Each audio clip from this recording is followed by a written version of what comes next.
자, 오늘은 본문 말씀을 가지고 어둠이 틈타지 못하게 하는 힘, 어둠이 틈타지 못하게 하는 힘이라는 제목으로 하나님 말씀을 증거하겠습니다. 출애굽기 10장을 시작하면서 하나님께서는 모세에게 왜 바로와 그의 신하들을 간섭하지 않고 완강하게 내버려 두시는지를 말씀하고 있는 거예요. 우리 출애굽기 10장 1절 2절 말씀 보시면은 그의 마음과 그의 신하들의 마음을 완강하게 함은 하면서 이제 내가 왜 그들을 완강하게 하는 줄 아니? 하고 이제 말씀하시는 거예요. 나의 표징을 그들 중에 보이기 위함이다. 그들이 이 표징을 보고 깨닫길 원하는 것이다. 하나님이 누구신지를 알기 원합니다. 라고 첫 번째 말씀하시고 2절에 넘어가니까 그러면서 내가 애굽에서 행한 일들 곧 내가 그들 가운데 행한 표징을 내 아들과 내 자손에게 전하기 위함이라.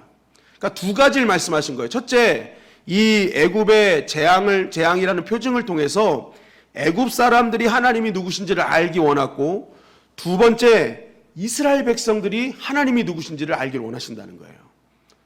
그러니까 모세와 아론은요, 이것이 그래, 이 재앙은 애굽 사람들이 깨달아야 될 거야. 이걸 가지고 그들은 깨닫고 돌아와야 돼.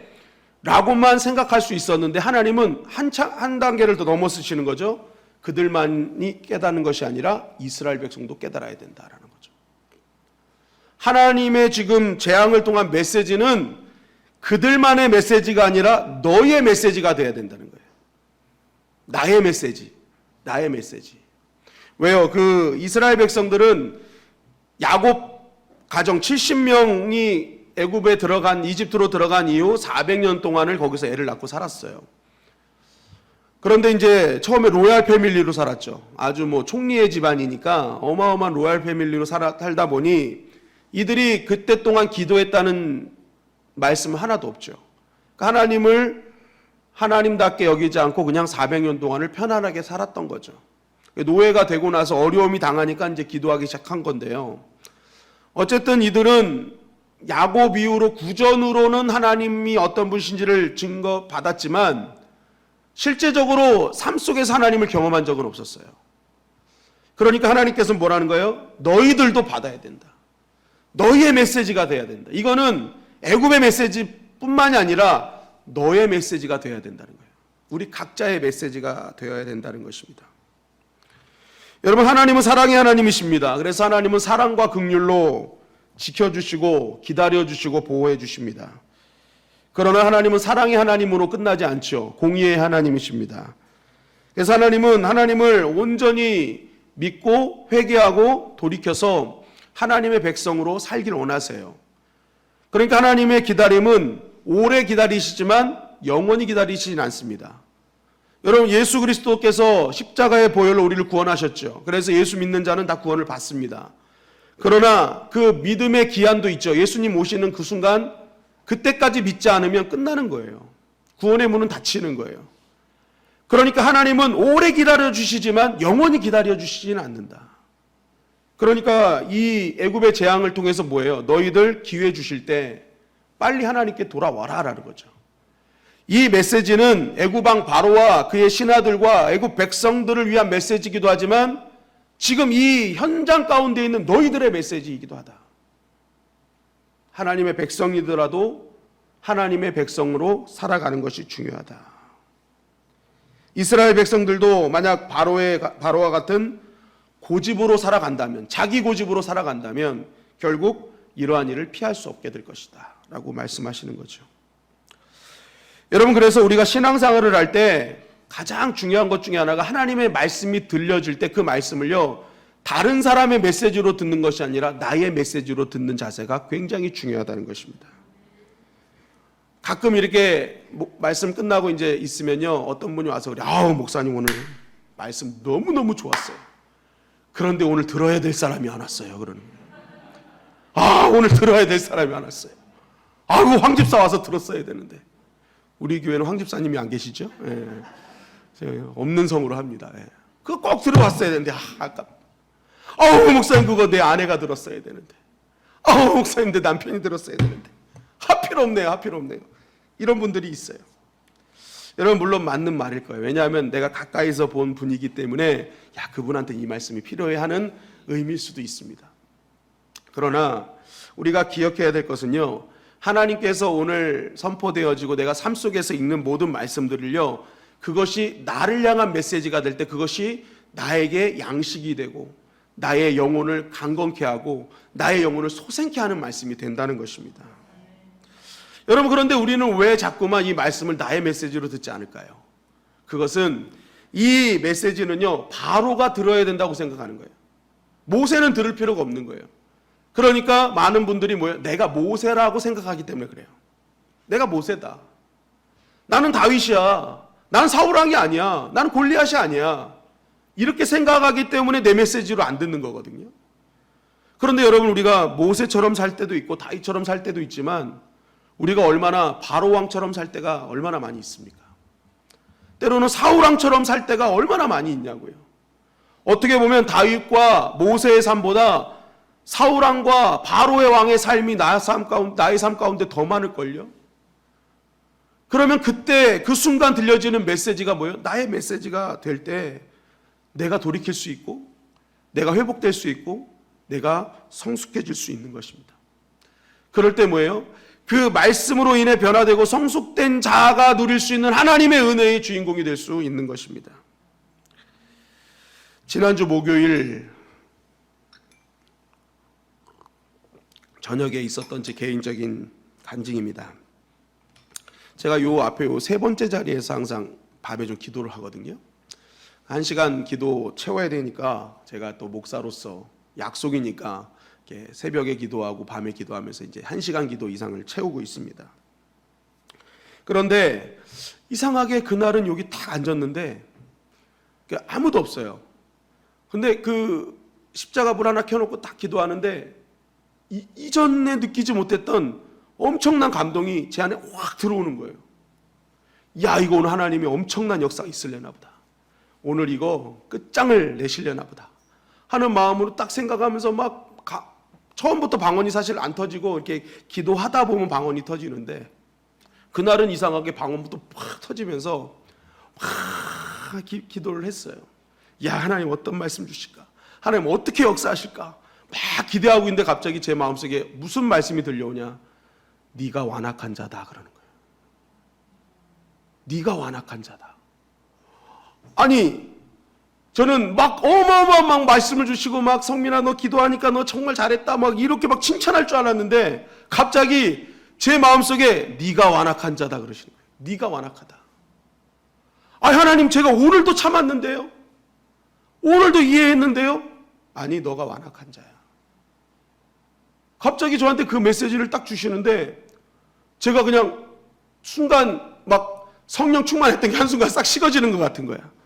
좋은 말씀 주실 줄 알았더니 네가 완악하다 그러시는 거예요. 제가 완악해요? 제가 오늘 하나님 앞에 기도하고 있는데요. 그러면서 가만히 이 완악한 저의 설교를 제가 다시 리마인드 해봤어요.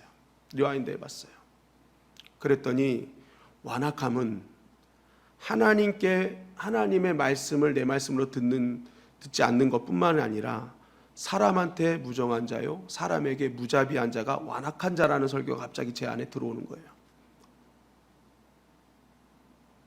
너는 완악했어 그러는 거예요. 아니, 제가 무자비했습니까? 무정했습니까? 하나님께 계속 그랬어요. 제가 무자비합니까? 저 무정합니까? 전 아닌 것 같은데요. 아니야, 넌 완악해. 그러면서 제가 저의 그 기도했던 시간들을 되돌아보니까 제가 여기 앉아서 기도하는 많은 기도의 제목이 다 성도님들을 위한 기도 제목이거든요. 그러니까 기도 요청을 하시고 환우들 기도하고 이런 기도를 합니다. 그런데 가만히 저를 되돌아봤어요. 그랬더니 성도님들을 위해서 기도하고 환우들을 위해서 기도하고 기도는 했는데 그 기도가 그냥 목사기 때문에 했던 기도였던 거예요. 너는 그냥 목사니까 당연히 해야 될 일이라고 생각했기 때문에 일처럼 기도했던 거예요. 진짜 성도님들을 사랑하는 마음으로 진짜 자비를 가지고 정을 갖고 했던 기도가 아니라 당연히 네가 해야 될 일이기 때문에 했다는 그러한 마음을 저한테 확 주시는데 제가 꼬꾸라지지 않을 수가 없었습니다. 하나님, 제가 무자비했군요. 하나님, 제가 무정했군요. 막 하나님께 이제 회개의 기도를 하는데, 하나님 그럼 제가 어떻게 해야 됩니까? 했더니 깨달음을 주시는데, 교회에 우리 지저손이라는 프로그램이 있습니다. 성도님들 교적을 다 정리해 놓은 프로그램이 있는데, 그 앱을 딱 켜가지고 성도님들 전체적인 이름이 나오는 그 곳을 딱 들어갔어요. 그랬더니 기억, 니은, 순 우리 성도님들의 이름과 사진과 나이들이 쭉 나오는 거예요. 제가 가만히 성도님들을 이렇게 사진을 보고 이름을 보고 나이를 보니까 눈시울이 붉어지는 거예요. 아, 참 그렇지, 이분이 있었지. 아유, 벌써 나이가 이렇게 됐네. 나이를 보니까 눈물이 더 나는 거예요. 아유, 벌써 나이가 이렇게 되셨네. 그러면서 그날은요, 이전에 제가 일처럼 했던 기도가 아니라 진짜 마음을 다해서 한 분 한 분 얼굴을 보고 이름을 보고 나이를 보고 생각나는 기도를 하면서 제가 막 하나님 진짜 축복해 주시고 하나님 진짜 하나님 역사해 달라고 간절한 마음으로 기도를 했습니다. 제가 하나님 무정했습니다. 무자비했습니다. 제가 완악했습니다. 하나님이 이 출애굽기 설교를 통해서 바로의 완악함을 설교하신 것이 그 누구에게 하신 것이 아니라 바로 나에게 하셨던 것임을 제가 지난주 목요일날 깨달은 거예요. 내가 안악했구나. 여러분 혹시 목요일 밤부터 이상하게 마음의 위로를 받고 문제가 풀리신 분이 계십니까? 네? 목사가 정신 차리고 기도해서 그렇습니다, 여러분.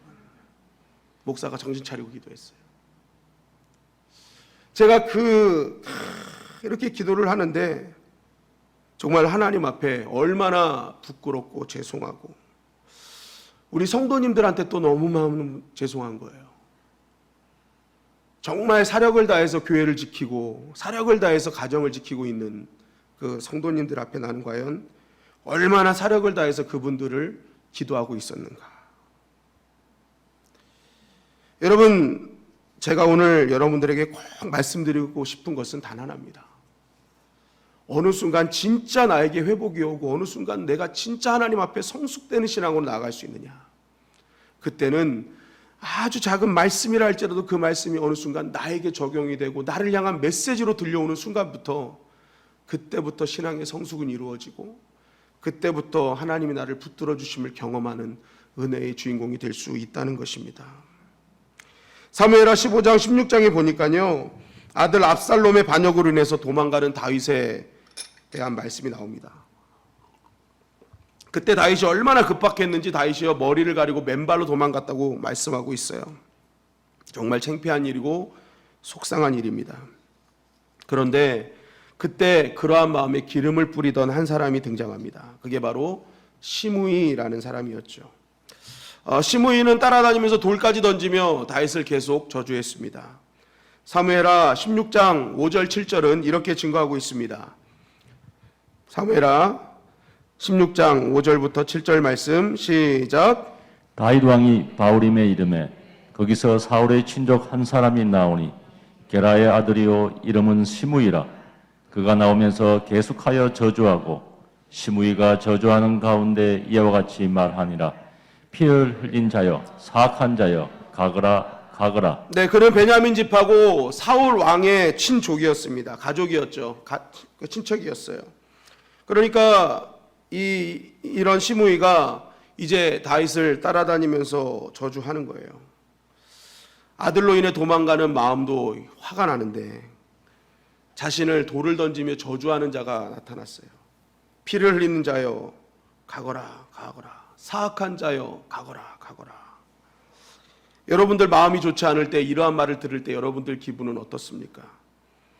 그래서 주변에 있는 신하들이 특히 군대 장관 아비새가 뭐라 그래요? 다윗 왕이요 저거 죽일값이요 그러잖아요. 저거 죽일까요? 저 가만 놔두면 안 되겠습니다 하는 거예요. 그랬더니 다윗이 이렇게 말하고 있어요.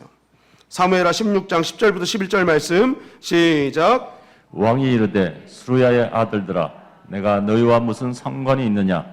그가 저주하는 것은 여호와께서 그에게 다윗을 저주하라 하심이니 내가 어찌 그리하였느냐 할 자가 누구겠느냐 하고 또 다윗이 아비새와 모든 신하들에게 이르되 내 몸에서 난 아들도 내 생명을 헤아려 하거든 하물며 이 베냐민 사람이냐. 여호와께서 그에게 명령하신 것이니 그가 저주하게 버려두라. 지금 다윗은 너무너무 힘든 상황이었어요. 정말 감당할 수 없는 거예요. 아들이 반역을 하고 아들 때문에 도망가는 이 신세. 그런데 거기에 저주하는 자가 나타나니까 얼마나 더 힘들었겠습니까? 그런데 다윗은 그를 향해서 죽이려고 하는 부하들에게 이렇게 얘기하는 거예요. 그가 저주하는 것은 여호와께서 그에게 다윗을 저주하라 하심이다. 어찌 그리하였느냐 할 자는 아무도 없다. 하나님께서 하신 나에게 주시는 메시지다라는 거죠. 굉장히 저주의 메시지였고 이것은 감당하기 힘든 메시지였어요. 그럼에도 불구하고 다윗은 이것을 자기 메시지로 받아들입니다. 이것은 나에게 주시는 하나님의 말씀이다. 내 아들이 반역을 해서 이렇게 도망가는 거 너무너무 힘들고 왕의 자리 뺏긴 거 힘든데 사울 왕의 가족 아니냐, 베냐민 지파 아니냐, 자기 지파에서 처음으로 왕이 된 사울 왕, 그것도 자기 가족 왕의 자리를 빼앗긴 저들의 마음은 얼마나 아프겠니? 하나님께서 주실 메시지로 받아들이니까요, 다윗은 더 성숙한 대답을 하는 거예요. 내가 이렇게 아픈데 저는 얼마나 아프겠니? 여러분, 하나님께서 주시는 메시지로 깨달으니까요, 자신의 삶에 적용하니까 대응하고 반응하는 것이 달라져 버리는 거예요. 여러분, 이 일로 인해서 어떤 일이 벌어집니까? 다윗의 나라는 더욱더 견고해졌어요. 지금 당장은 고난이고 당장은 도망가고 당장은 심신이 피곤한 일이었지만 이러한 상황 속에서도 하나님의 메시지로 품고 나아가니까 이 뒤에 다윗의 나라는 견고해졌어요. 이 시간을 통해서 진짜 충신이 누구고 함께하지 말아야 될 사람이 누군지를 걸러지는 시간이 됐어요. 그래서 하나님과 함께하는 사람들이 모여서 하나님의 나라를 더욱더 든든히 세우는 시간이 되었던 것입니다. 여러분, 때로는 하나님의 말씀이 내 안에 부끄럽고 나를 창피하게 만들고 나를 억누르고 정말 내 안에 모든 여러 가지 정말 숨고 싶은 마음을 생기게 하는 말씀들도 있습니다. 그럼에도 불구하고 하나님이 그 메시지를 주시는 이유가 있어요. 그것은 그 메시지를 붙잡을 때 고난이 유익이 되려게 하시려는 하나님의 은혜가 그 안에 담겨져 있는 것이죠. 여러분, 그래서 우리는 항상 하나님의 메시지를 다른 사람의 메시지가 아닌 지금 나를 향한 메시지로 들어야 될 줄 믿습니다. 그럴 때 그 안에 담겨진 진짜 하나님의 마음을 알게 되고 그리고 그 하나님의 손길로 붙잡아 주시는 그 은혜를 경험하게 되는 것이죠. 여러분, 오늘도 하나님의 메시지를 나의 메시지로 붙드시기를 주님의 이름으로 간절히 축원합니다. 그것이 천국의 메시지든지 그것이 때로는 고난의 메시지든지 나를 향한 메시지로 붙잡을 때에 그 메시지를 통해서 말씀이 축복으로 역사하시는 그 하나님의 은혜를 우리는 경험하게 될 것입니다. 둘째는 어둠이 틈타지 못하게 하는 힘이 있다는 거예요. 그 힘은 뭐냐? 바로 타협 없는 확고한 신앙이라는 것입니다. 여러분, 계속된 기회를 하나님께서 주셨죠. 바로에게. 너 빨리 내 백성만 보내라. 예배드리게 해라. 그럼 된다. 그럼 알겠습니다 하고 보내면 되는데 이 고집을 계속 세우는 거예요.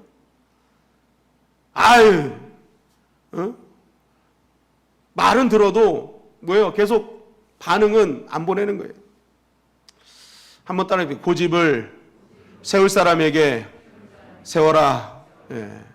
바로가요, 아무리 고집을 피워도요, 바로는요 100년 고집 피우면 끝나는 거예요. 그죠? 100년, 많이 살아야 100년이에요. 고집 꺾지 않고 살아도 100년이에요. 그런데 하나님의 고집은 영원하세요. 그죠? 고집 대 고집으로 하나님과 싸우면 안 된다니까요. 하나님은 영원해요. 자기 본인께서 세우신 뜻은요 안 굽히세요. 그렇기 때문에 일찍 내 고집 꺾는 게 복 받는 길입니다. 하나님과 고집 싸움할 필요가 없어요. 그냥 빨리 하나님이 아니다 싶으면은 얼른 내 고집 꺾어버리는 게 그게 복 받는 일이지. 여러분 아무리 고집 갖고 싸워보세요. 여러분 강건해야 70, 80인데 그 고집 못 꺾어서 죽어버리면요 하나님 뵙지도 못해요. 여러분 혹시 아직도 하나님과 고집 싸움 하시면 지금 꺾으시기를 주님의 이름 간절히 축원합니다. 빨리 꺾으세요. 빨리 꺾으세요. 어쨌든 이렇게 해서 이제 바로에게 또 모세와 아론이 들어가요. 그래서 하나님 말씀 듣지 않으면 메뚜기 재앙이 내릴 겁니다라고 얘기합니다. 이 메뚜기 재앙이 임하면 우박 재앙에서 겨우 남은 푸른 것들 다 없어질 거예요. 죽음과 같은 공포를 느끼게 될 겁니다라고 얘기를 합니다. 실제적으로 바로가요 이렇게 얘기를 해요. 이 메뚜기 재앙을 겪고 나서 이렇게 얘기합니다. 출애굽기 10장 16절 17절 말씀 시작. 바로가 모세와 아론을 급히 불러 이르되 내가 너희의 하나님 여호와와 너희에게 죄를 지었으니 바라건대 이번만 나의 죄를 용서하고 너희의 하나님 여호와께 구하여 이 죽음만은 내게서 떠나게 하라. 자, 지금 바로가요 급히 불러요. 급히. 예전에는 뭐 오든 말든 상관도 안 했는데 빨리 와서 그럼 빨리 오라고 그래. 그리고 나서 뭐라고 합니까? 나 죄 지었습니다.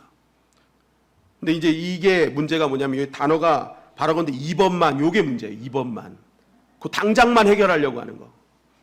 이런 신앙 안 됩니다. 요번만이잖아요. 근데 영원히가 아니잖아요. 이번만 이라는 거예요. 이번만. 근데 어쨌든 이거 빨리 좀 해결해 달라. 그러면서 이 고통이 어떤 고통이에요? 이 죽음만은. 이 메뚜기 재앙이 얼마나 강력했으면요. 바로가 나 죽겠네 하는 죽음의 위협까지 느끼는 엄청난 재앙이었다는 것입니다. 여러분 이것이 죽음을 위협하는 재앙이 될 수밖에 없는 이유를요. 제가 잠깐 영상을 준비했습니다. 한번 보실까요? Increíble. Esto es El país. Esta plaga que pasó anteriormente por Santa Fe y Formosa se dirige a... ¡Oh, no!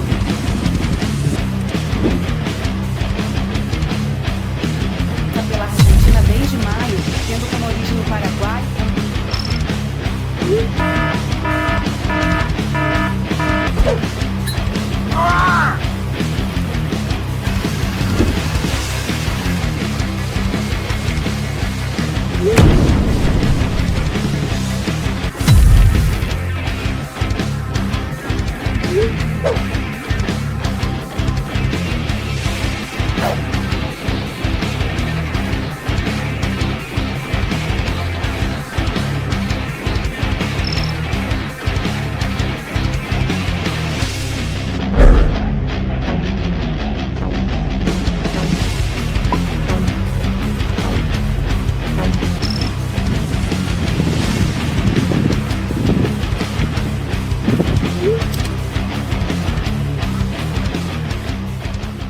이게 메뚜기 떼인데 이게 사막 메뚜기입니다. 사막 메뚜기인데 사막 메뚜기는 일반 메뚜기의 3배 정도 크기가 된다고 해요. 이 크기가 어마어마합니다. 그런데 이 사막 메뚜기는요. 이집트, 아프리카에서 서식하는 아주 대표적인 메뚜기인데 1제곱킬로미터당 1억 5천 마리가 들어있대요. 그렇게 날라는데 1제곱킬로미터당 1억 5천 마리. 그리고 바람을 타고 하루에 200km까지 날아갈 수 있답니다. 그리고 이 메뚜기는 잡식성이라 쌀, 귀리, 옥수수, 바나나까지 다 먹어치워버린대요. 그리고 자기 몸무게의 2배를 먹어치우는데 이 사막 메뚜기가 한번 지나가면요.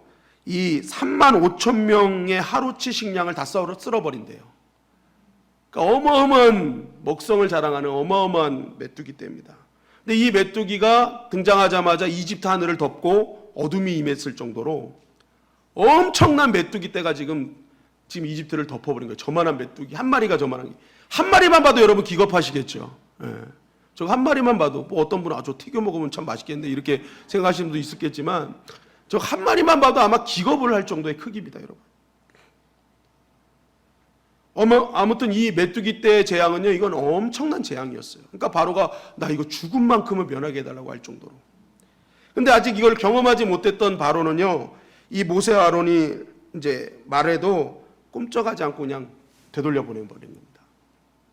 그런데 그런 바로의 마음을 움직인 사람들이 있었어요. 그게 누구냐? 출애굽기 10장 7절 말씀입니다. 시작. 바로의 신하들이 그에게 말하되 어느 때까지 이 사람이 우리의 함정이 되리이까?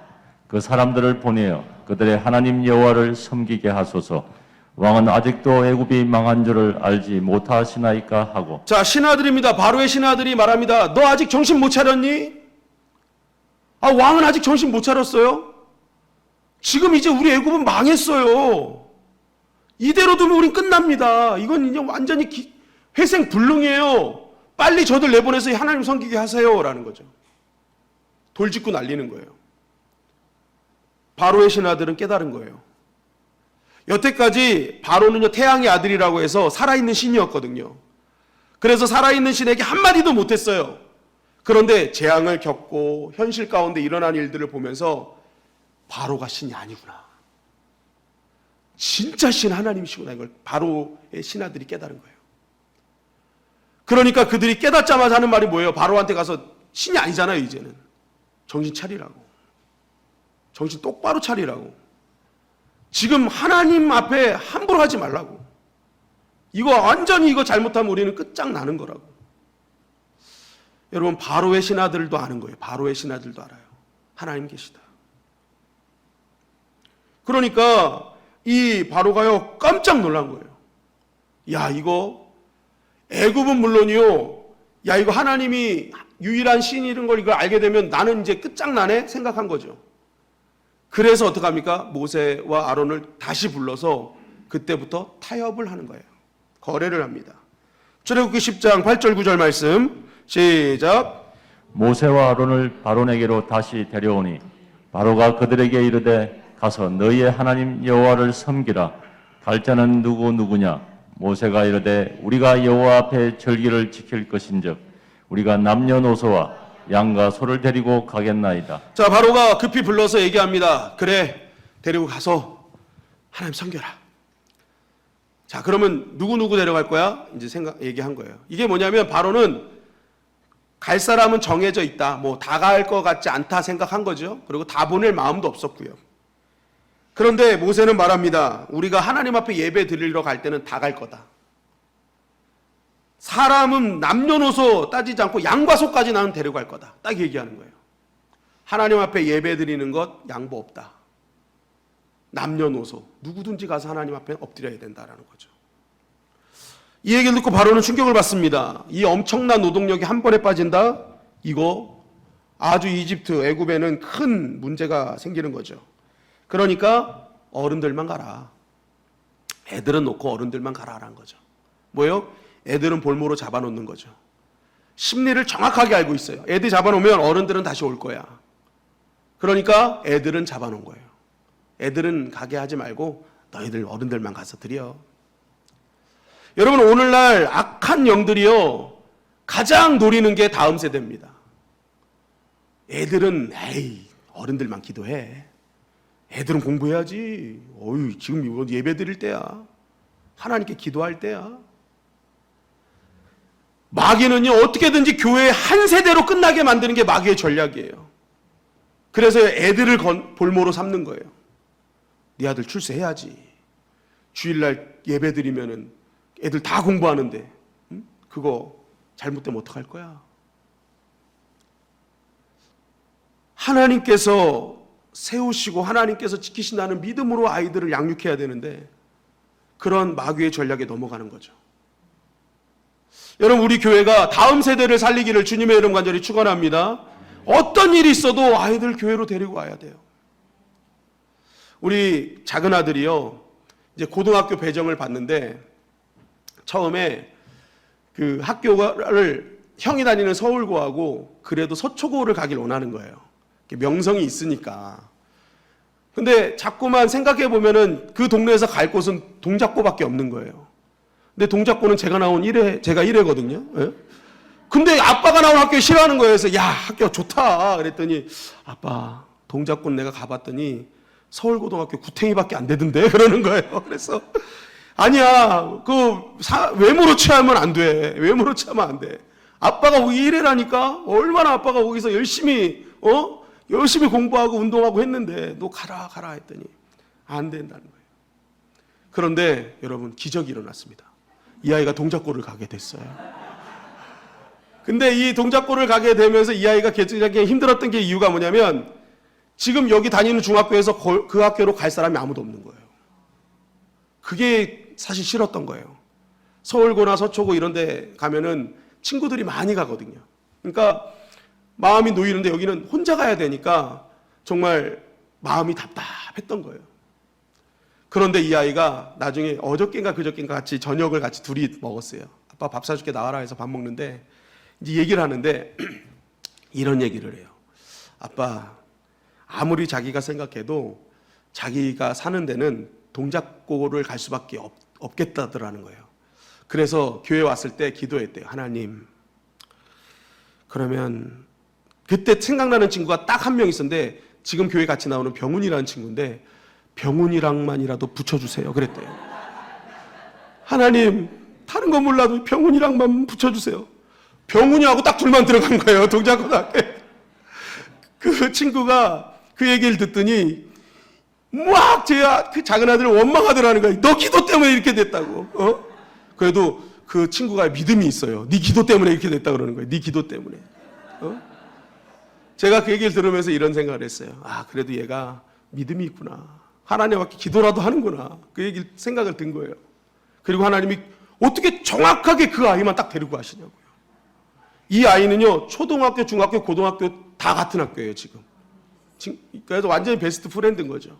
지금도 도서실을 같이 다니는데, 제가 그 얘기를 듣고, 이야, 하나님께서 어떻게 이렇게 기도하는데 바로 응답해 주시냐. 여러분, 우리 자녀들이 기도하고 하나님께 나아갈 때 하나님께서 지켜주시고 보호해 주실 줄 믿습니다. 믿음으로 키워내는 거예요, 믿음으로. 그런데 이 바로는요, 그 얘기를 듣고 짜증이 나는 거예요. 야, 그래도 내가 양보했잖아. 그러면 좀 들어줘야 되는 거 아니야? 나가! 그런 거예요. 그런데 이게 아무래도 안 되는 거예요. 또 메뚜기 재앙이 임하니까 다시 불러서 다시 타협합니다. 출애굽기 10장 24절 말씀 다 같이 한번 읽어볼까요? 시작. 바로가 모세를 불러서 이르되 너희는 가서 여호와를 섬기되 너희의 양과 소는 머물러 두고 너희 어린 것들은 너희와 함께 갈지니라. 자, 애들 데리고 가. 그래, 애들 데리고 가. 어른하고 애들 다 가. 그런데 양과 소는 데리고 가지 마. 그런데 모세가 이것도 단칼에 거부합니다. 안 돼요. 이거 가져가야 될 이유가 있어요. 출애굽기 10장 24절, 25절, 26절에 보니까 왜 양과 소까지 가야 되냐? 이것은 여호와께 드릴 제물이다라는 거죠. 하나님께 예배 드릴 때 우리가 드려야 될 예물이라는 거예요. 그리고 이 예물은요, 무엇을 하나님이 바치라고 할지 우리는 아무도 모르기 때문에 일단 다 갖고 가야 된다는 거예요. 그 중에서 하나님이 드리라고 하는 걸 드려야 된다는 거예요. 여러분, 악한 영이 뭐라는 거예요? 야, 그래, 가서 예배는 드리되 굳이 희생하고 굳이 헌신하고 굳이 뭐 다 드릴 필요가 있어? 그런 거 드리지 마. 그냥 몸만 갔다 와. 그 정도면 되지 뭘. 아주 잘한 거지 뭐. 이렇게 얘기하는 거예요. 굳이 희생할 필요 있고 굳이 재물 드릴 필요 있고 굳이 뭐 헌신할 필요가 있니? 그냥 대충 몸만 갔다 와. 그러는 거죠. 그런데 모세는 아니라는 거예요. 우리는 하나님께서 다 주신 거기 때문에 나에게 달라고 하신 것은 드려야 된다는 거예요. 모세는요, 한순간도 바로의 타협과 바로의 타협에 양보하지 않았어요. 양보하지 않았어요. 하나님의 방법대로, 하나님의 뜻대로 우리는 신앙생활을 해야 됩니다. 여러분, 하나님께서 어떤 신앙을 좋아하실까요? 어떤 순간에도 하나님 앞에, 세상 앞에 타협하지 않고 양보하지 않는 그러한 믿음이 하나님이 기뻐하신다는 것입니다. 열왕기상 3장 4절 5절에는 이렇게 말씀하고 있어요. 시작. 이에 왕이 제사하러 기브온으로 가니 거기는 산당이 큼이라. 솔로몬이 그 제단에 1000번제를 드렸더니 기브온에서 밤에 여호와께서 솔로몬의 꿈에 나타나시니라. 하나님이 이르시되 내가 내게 무엇을 줄고 구하라. 네, 하나님께 솔로몬이 1000번제를 드렸어요. 드려서 하나님이 그 예배를 기뻐하셨어요. 근데 여러분, 퀘스천이 있지 않으세요? 솔로몬이 지금 하나님께 제사 드린 곳이 어디예요? 기브온 산당이에요. 열왕기상하, 역대상하를 보면은요, 산당을요, 어떤 기준입니까? 선한 왕과 악한 왕을 놔주는 기준이 산당이에요. 산당을 부신 왕은 선한 왕이고요, 산당을 놔둔 왕은 악한 왕이에요. 그런데 지금 솔로몬은 어디서 예배를 드렸어요? 산당에서 드렸어요. 그럼 하나님 이거 기뻐하지 말아야 될 예배 아닙니까? 안 그래요? 산당 그대로 놔두고 예배 드리는데 이거 하나님 방법이 아니잖아요. 하나님 뜻이 아니잖아요. 근데 하나님은 기뻐하시면서 솔로몬에게 축복을 주세요. 그 이유가 뭘까? 역대상 21장 29절은 이렇게 증거합니다. 시작. 옛적에 모세가 광야에서 지은 여호와의 성막과 번제단이 그때의 기브온 산당에 있었으나 역대하 1장 3절 말씀 시작. 솔로몬이 온 회중과 함께 기브온 산당으로 갔으니 하나님의 회막 곧 여호와의 종 모세가 광야에서 지은 것이 거기에 있음이라. 네. 기브온 산당에 지금 뭐가 있다는 거예요? 하나님, 모세 때 받은 하나님께서 주신 성막이 거기 있었다는 거예요. 솔로몬은 산당에서 예배를 드린 게 아니라 모세 때 이미 받았던 성막이 거기 옮겨져 있으니까 거기까지 올라가서 예배를 드린 거예요. 하나님은 그것을 기뻐하신 것입니다. 다윗은요, 그 오르난의 타작마당에서 예배를 드렸는데 이때도 사실은 기브온에 회막이 있었어요. 성막이 있었어요. 그런데 하나님의 칼이 무서워서 그냥 오르난의 타작마당에서 제사를 드렸습니다. 그런데 솔로몬은 이 산당이 하이플레이스거든요. 높은 곳이라는 뜻이거든요. 항상 높은 곳에 있었어요. 거기까지 올라가는 거 쉽지 않아요. 그 1,000번제를 드릴 그 모든 것을 갖고 올라간다는 거 쉽지 않잖아요. 그런데 솔로몬은 양보하지 않았어요. 타협하지 않았어요. 힘들어도 귀찮고 어려워도 그 힘든 산꼭대기까지 그 모든 번제물과 예배드릴 모든 사람들 데리고 하나님의 성막으로 올라간 거예요. 그 번제단에서 예배를 드리고 하나님은 그 걸음을 기뻐하셨던 거예요. 타협하지 않는 신앙. 끝까지 하나님이 임재하시는 성막을 찾아와서 드리는 그 믿음. 솔로몬은 단지 말 한마디 잘해서가 아니라 그가 하나님께 드린 예배 자체가 양보와 타협 없는 가야 될 곳까지 가서 드리는 예배의 헌신이 있었기 때문에 그렇습니다. 여러분, 우리가 어떤 일이 있어도 양보하지 말아야 될 것이 바로 예배입니다. 코로나19로 힘든 시기지만 우리가 어떤 일이 있어도 하나님께 드리는 예배는 타협하지 말아야 돼요. 그리고 내가 할 수만 있으면 하나님 성전에 와서 예배 드리는 거예요. 하나님께서 솔로몬의 그 걸음걸이를 기뻐하셨던 것처럼 타협하지 않는 그 믿음의 그 모습, 물론 상황이 안 되면 온라인으로 예배 드려야죠.